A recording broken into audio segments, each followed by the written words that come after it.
Hi, my name is Kenny Shiloh Russell, and my pronouns are they, them, and I'm a program officer at the New York Foundation for the Arts, or NYFA, and this is an information session for the Arts Access Grant within the Queen's Arts Fund. And so first, before we get started, I just want to thank everyone for joining us today and taking the time to learn about this grant. I'll be the one presenting today, but we also have one other NYFA staff member on the call as well, and I'll pass it off to them to introduce themselves. Hi everyone, my name is Reina Fahade. I use they them pronouns, and today I'll be sharing all the helpful links throughout the presentation. Thank you. And so before we get started, I just want to share some additional info sessions that we have coming up. And so, as I mentioned today, we'll be talking about the Arts Access Grant for nonprofit organizations and artist collectives. And so if you're an individual artist or artist collective and are interested in the New Work Grant, we had our New Work info session yesterday, and recordings of that info session, as well as today's info session, will be available on our website in about a week or so, with captions available in English, Spanish, and Chinese. And then on Tuesday, October 21st at 2 p.m., we have another info session for the New Work Grant. And then on Wednesday, October 22nd, the day after at 2 p.m., we have a second info session for the Arts Access Grant. And there's links to sign up to both of those in the chat as well as on our website. We also are offering 25-minute one-on-one sessions on Tuesdays, Thursdays, and Fridays from October 21st through November 7th, October 20th through November 7th. And this is where NYFA staff can provide feedback on your draft application and answer any questions that you may have. The sign-up is available on the NYFA website, and it's also in the chat right now. And appointments will be available on a first-come, first-served basis.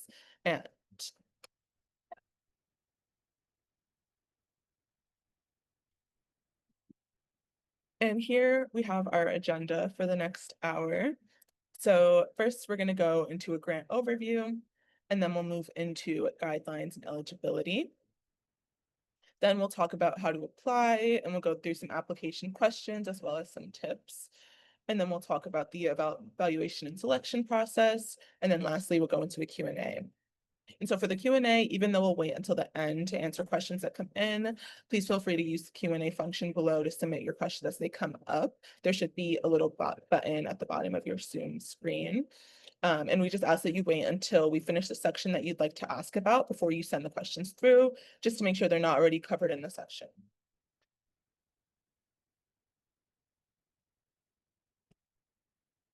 Okay, and as I mentioned, today we're talking about the Arts Access Grant, which is one of the two grants within the Queen's Arts Fund.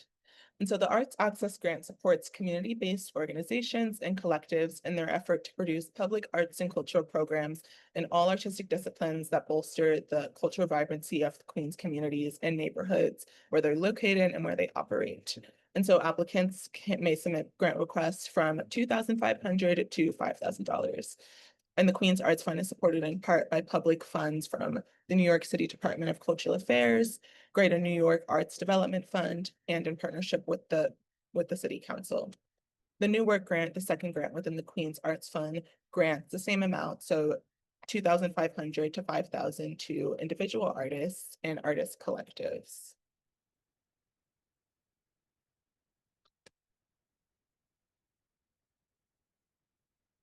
And so now to move into applicant eligibility, who is eligible to apply to this grant?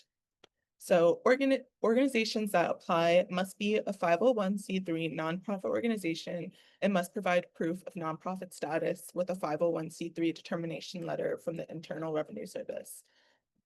Collectives that apply must be unincorporated artist collectives, and the organization or collective applying must have existed for at least 1 year. Applicants must have an operating budget of less than 100,000 in at least 2 of the last 3 years. Applicants must be located or based in Queens and show proof of a Queens address in the application.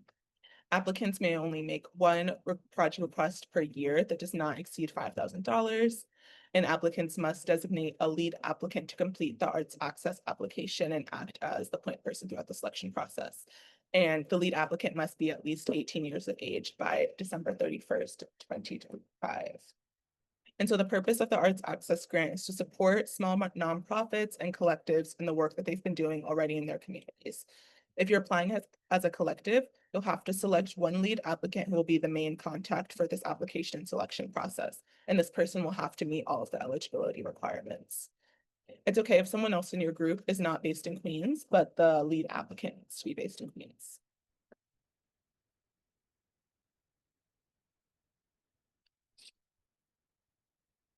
And so now for who is not eligible to apply for this grant. Past recipients of any Queens Arts Fund grant who failed to submit a final report or are otherwise out of compliance with their QAF grant agreement. Applicants that received an Arts Access grant consecutively for the past 3 years. So that would be 2022, 2023, and 2024. Applicants applying for DCLA funds in another county or borough for fiscal year 2026. So for example, if your collective is based in Queens, and you as a lead applicant live in the Bronx, and you've already applied for the Bronx DCLA funding, you're not eligible for this Queens funding. You are also not eligible if you've applied for direct funding from the New York City Department of Cultural Affairs for fiscal year 2026. If you are in the New York City public school district, public or private schools, including public colleges or universities, nonprofit organizations such as corporations, limited liability companies, etc., or New York City agencies, even with the use of a fiscal sponsor that is a 501c3, are not eligible. And lead applicants cannot be students, full or part-time, either currently enrolled at the time of application or who will be enrolled in 2026. And this includes degree programs and certificate programs. Organizations that apply directly for a 2026 Arts Access Grant cannot also fiscally sponsor a different applicant in the same year. And lastly, applicants of a 2026 Queens Arts Fund New Work Grant are not eligible for the Arts Access Grant this year. I also want to mention that if you're interested in applying for the Queens funding through Flushing Town Hall this year, you are still eligible for this grant as well. And so the grants come from different funding sources, that one being from NYSCA through the state, and this one is from DCLA through the city. So applying for the Queens Arts Fund does not interfere with applying for the Flushing Town Hall grant. And their guidelines are similar, but differ slightly from the Queens Arts Fund. And so we just recommend visiting their website to determine if you're eligible to apply. And there's a link to that in the chat as well.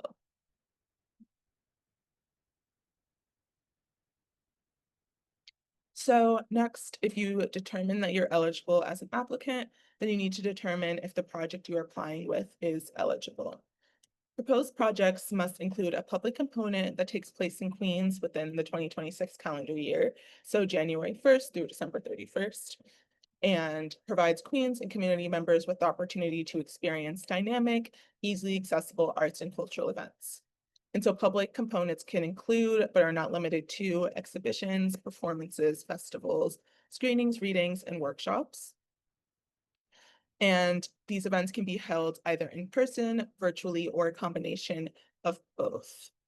And all presentations and events taking place virtually must include some type of live component. So for example, an interactive website or posting a video to YouTube wouldn't fill this requirement. There needs to be an audience at a specific time, such as a public screening, artist talk, or live Q&A, similarly to how today's info session is functioning.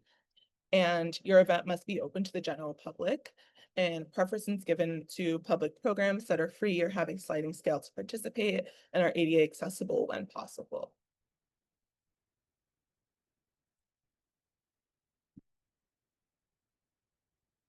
And now just to talk a bit about the evaluation criteria.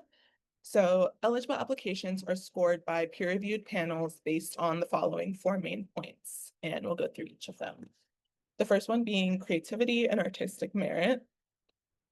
So a competitive application's artistic or organizational mission is highly aligned with the proposed project or program's goals and is reflected within the quality of their submitted work samples. Next step would be clarity of project proposal. And so a competitive application is cohesive and both the project concept and logistics are clearly described, and key participating artists and collaborators are identified and their roles are clearly defined. The third one is community engagement. And so a competitive application clearly identifies the project's intended Queens-based audience and provides an engaging, culturally relevant arts or cultural experience that is reflective of the diversity of Queens. Competitive applications demonstrate evidence of long-lasting, sustainable relationships between the applicant and members of their target audience. And then the last piece of criteria would be project feasibility. And so a competitive application is able to clearly demonstrate its ability to successfully complete the proposed project, and the timeline and budget should be clear and realistic to the project scope.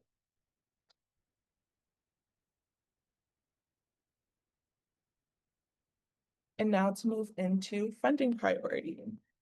And so priority will be given to nonprofit organizations whose primary mission is to provide arts and cultural programs at the community level in Queens, as well as the following in no particular order. So artist-driven projects that are collaborative between artists and or arts organizations, cultural activities that provide cultural access for under-resourced communities, cultural traditions, and contemporary creative expression of cultural ethnicity, projects that demonstrate the uniqueness and non-duplication of comparable existing programs in the same geographical area. And lastly, geographic diversity and distribution across the neighborhoods throughout Queens. And here NYFA defines community as a group that's defined by any of the following criteria. So geographic area, culture, art form, race, sexuality, or socioeconomic status. And now we're going to talk about how to apply. So to apply, applicants must create an account with Submittable in order to access their application form and to upload their support materials.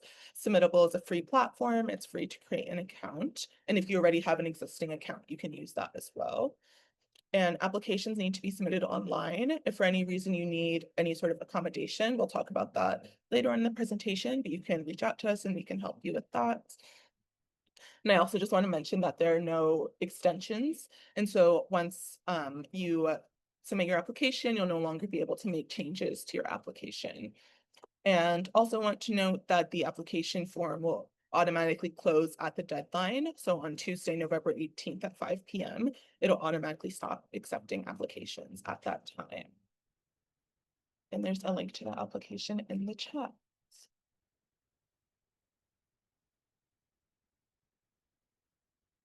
And so there are 7 sections of the application form. We're going to go through all of them today. Actually, there's 9 sections of the application form. And so first up, there's the lead applicant information, and then we have organization and collective information. Then we move into project proposal and project budget. And then we have work samples and supplemental materials, and then financial information, eligibility forms, and then lastly, demographic information. And so demographics are not a part of your application. They won't be reviewed by the panel. They're solely just for reporting purposes.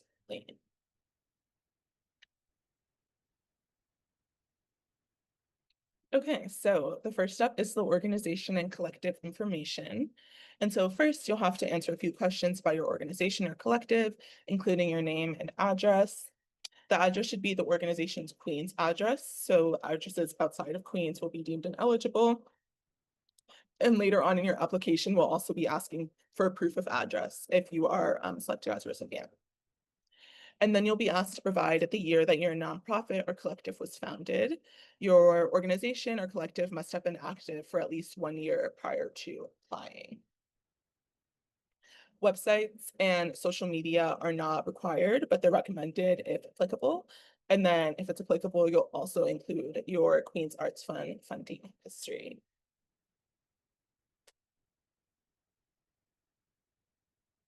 And now to move on to the project proposal.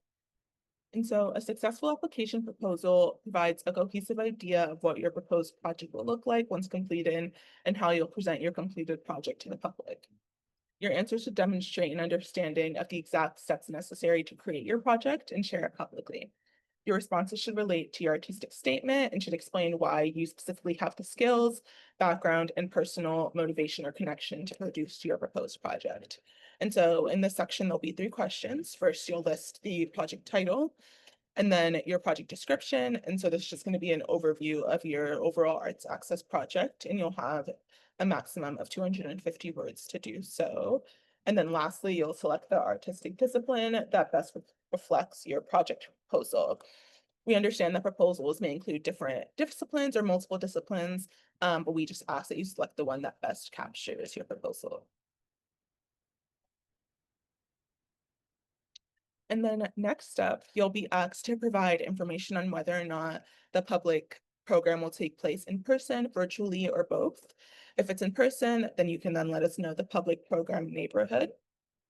And while we've already asked for your organization's or collective's address, here we want to know where in Queens the event's going to take place. So we understand that the exact locations are likely not confirmed at the time of applying, but we just asked you to select a general area in Queens, such as Northwestern Queens or the Rockaways. We also have a PDF of Queens neighborhoods organized by area that are linked in that application that you can reference as well. And then if your event is planned in person, please list the proposed venue or location, which also must be in Queens. And if this venue is confirmed, please let us know. And then if it's planned online, please list the platform you'll be using. So for example, Zoom or YouTube Live, things like that. And as mentioned before, all presentations and events taking place virtually must include some type of live component. So an artist talk, Q&A, listening or viewing event, and must be targeted towards local Queens art audiences or participants. And so uploaded videos or medias or online galleries alone are not sufficient.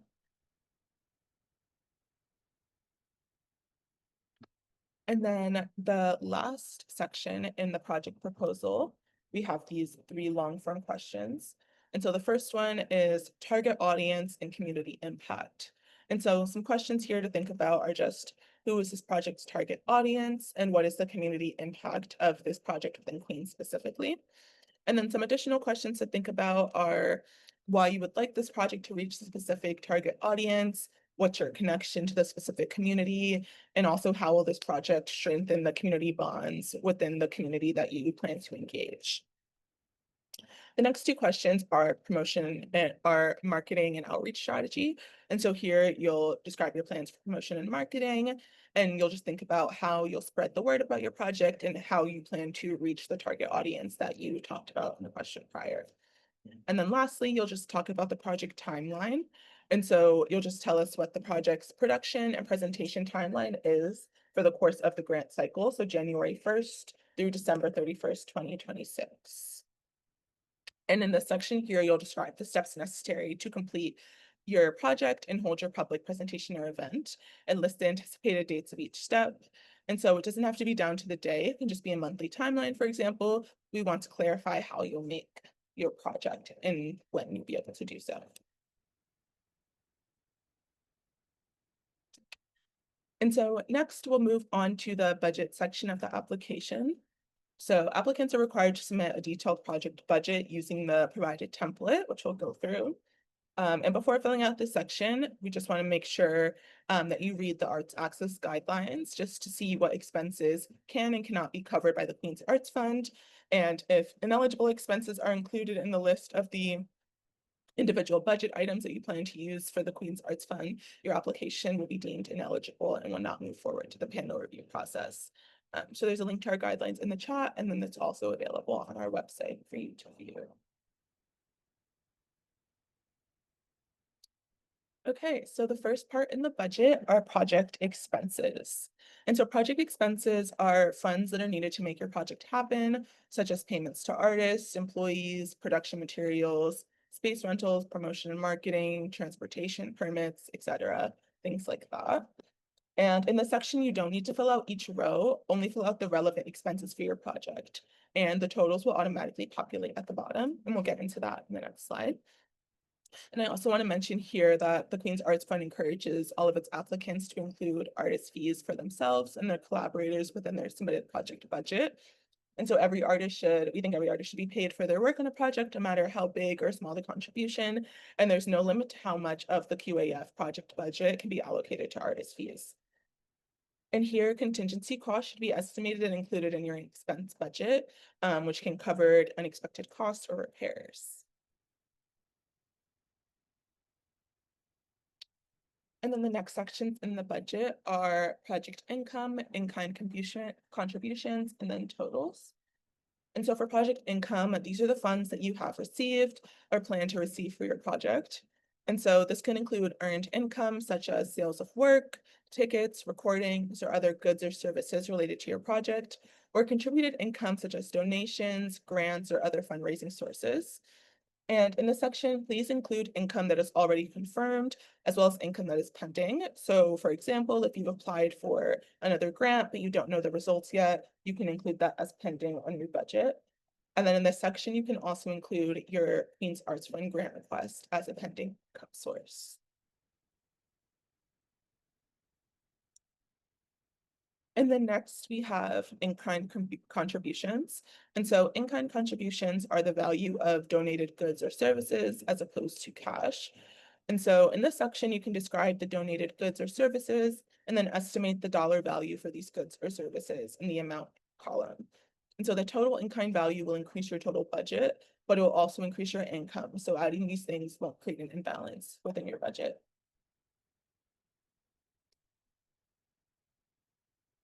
And then the last thing is budget totals. And so a successful budget should have totals that balance. So for example, if your expenses for your project add up to 5,000, then your total proposed income should be at least 5,000. And so you may have some income that is not yet confirmed. Your income can be greater than your budget for this reason, but your budget cannot be greater than your income.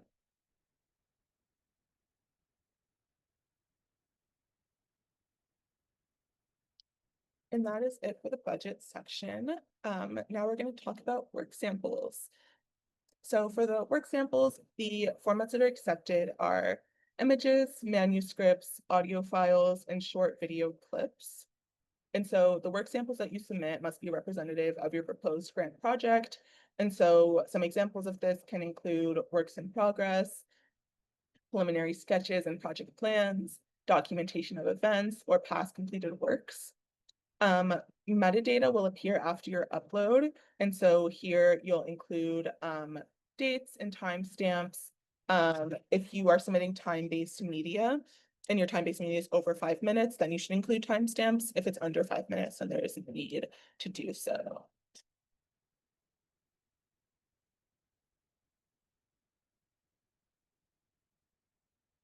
Okay, and next up are the supplemental materials. So everything in this section is optional and should only be included if you feel as though it'll strengthen your application. And so first you can include resumes of your project lead and any other artistic personnel. And then next up, you can include a venue letter of commitment or interest or any permits that you might have. So for example, if your project is planned to take place on a public park or open street, anywhere that requires a permit, and you've already obtained that, you can include it here. That'll just help to increase the feasibility of your project for the panel. And then lastly, you can include any past publicity materials. And so this can be any brochures, programs, press clippings, catalogs, or any other printed or web materials. You can include that here.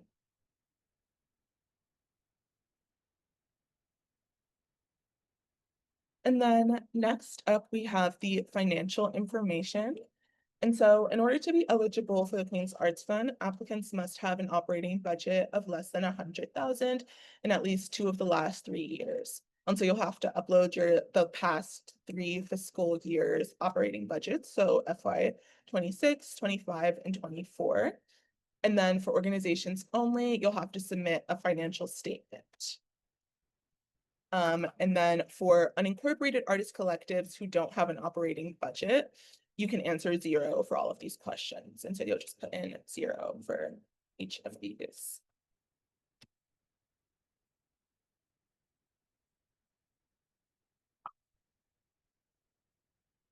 And then the last part in the application before the demographics is the eligibility form section. And so in order to be eligible, your organization or collective must be located in Queens. And so for collectives, you can provide proof of address for the lead applicant. And so some examples of a proof of address could be a driver's license, permit, or a non-driver's ID. You can also include a signed Queens primary residence or studio lease, Also, a sublease agreement is good. You can submit a utility bill or bank statement with your name and Queen's address, just as long as it's no older than January 1st. And then a rent bill or a tax bill or receipt. And then for organizations, you'll just have to submit documentation of your nonprofit status. And then we'll also ask you to submit a list of your board of directors.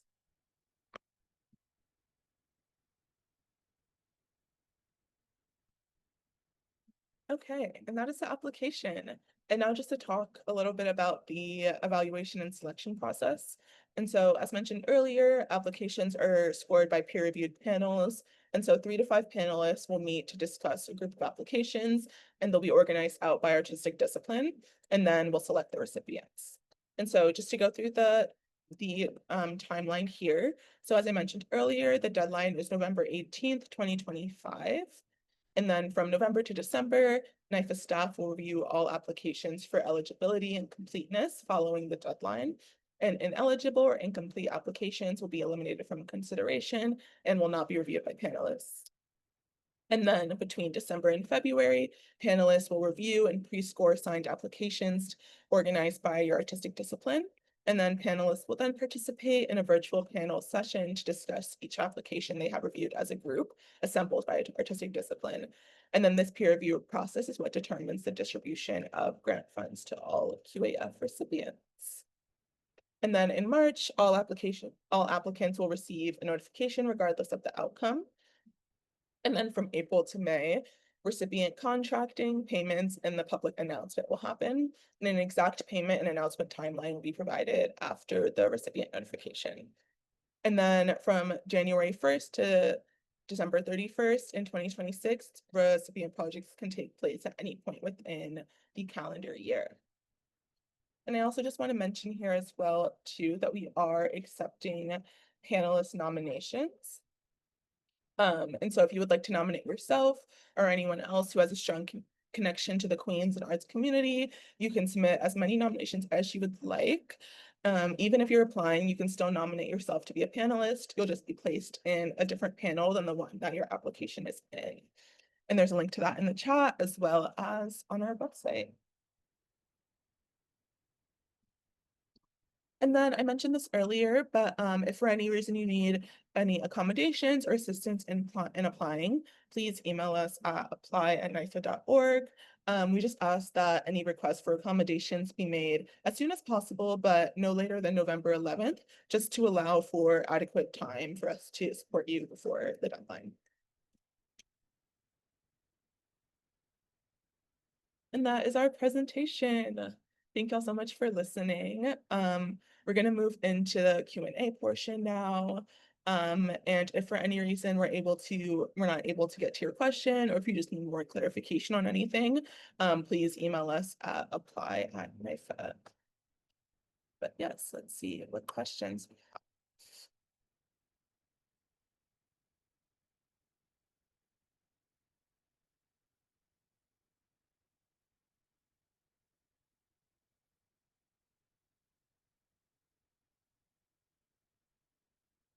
Okay, and we have one here that says, as an unincorporated artist collective, we don't have official operating budgets or IRS tax returns.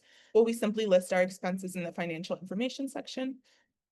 And so for collectives without an operating budget, you can just answer 0 for the yearly operating budget questions. No other financial documents are needed for collectives other than the budget for your proposed project, which needs to include all the things that we mentioned. So expenses, income, and any other in-kind contributions that are needed to complete your project. But yes, you can just add 0 into those questions.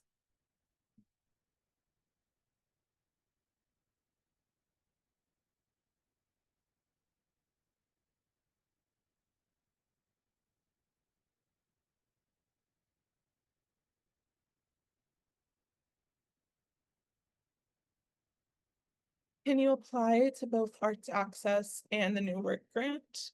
No, you can only apply to one Queen's Arts Fund grant per year, either the Arts Access or the New Work Grant. But you can apply to the Queen's Arts Fund and Flushing Town Hall's Queen Grant in the same year.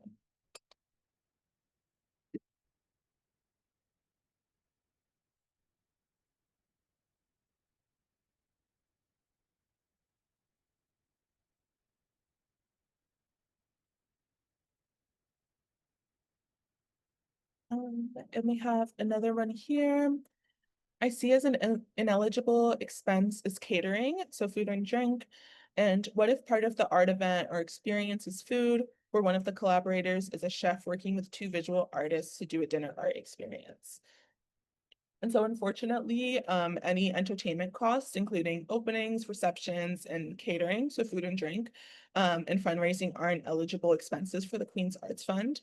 But this doesn't mean that you can't include them in your project or in your budget. It just means that you'll need to cover these costs from other income sources. And so if ineligible expenses are included in your project budget, you can provide the explanation in the question that asks, how do you plan to use the requested grant funds? So yeah, they can be included, just not funded by the Queen's Arts Fund.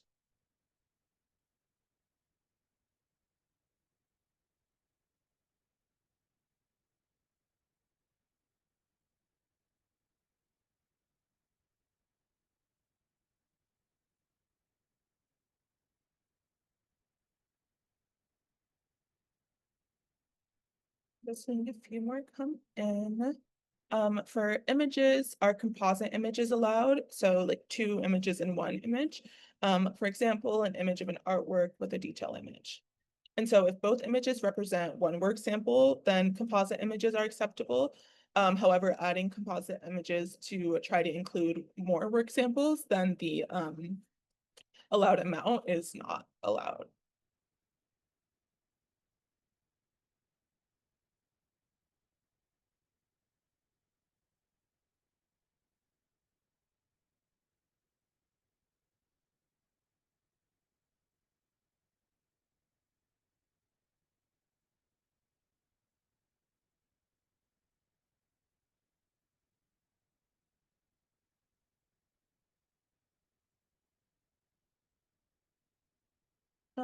If a member of our collective has previously received an LMCC grant, are they still eligible? And so yes, they're still eligible as long as they haven't applied or are not applying for an LMCC grant for this year. And so collectives can only apply to one borough per year. So if they've applied in the past, or if they received it in the past years, that's completely okay.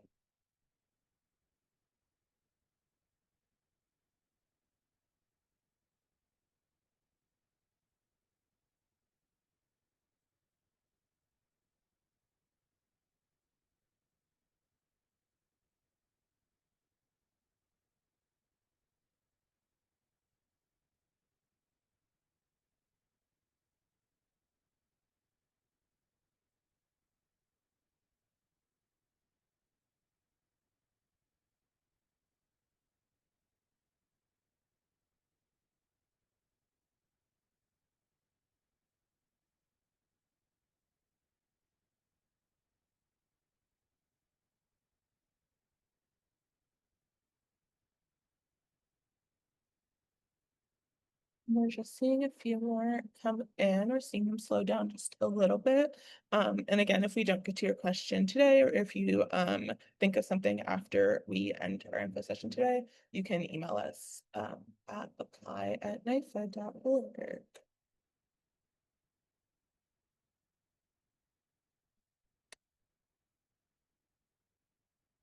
And there's another one here. The answer about applying to both Arts Access and the New Work Grant where you can't apply to both. Does that mean that the lead applicant can't apply to both? Or does that apply to non-lead collaborators too? And so a non-lead collaborator could apply as an individual for a different project, but collectives or projects are both limited to one application per year. I hope that answers your question. If not, definitely send us an email with more details.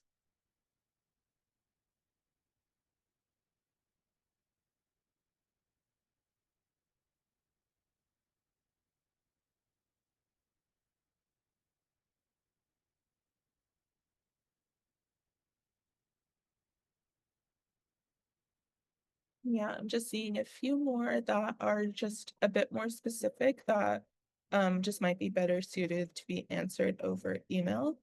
But we'll give it a few moments if there are any other additional questions. Thank you.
Okay, I think we're gonna wrap it up there.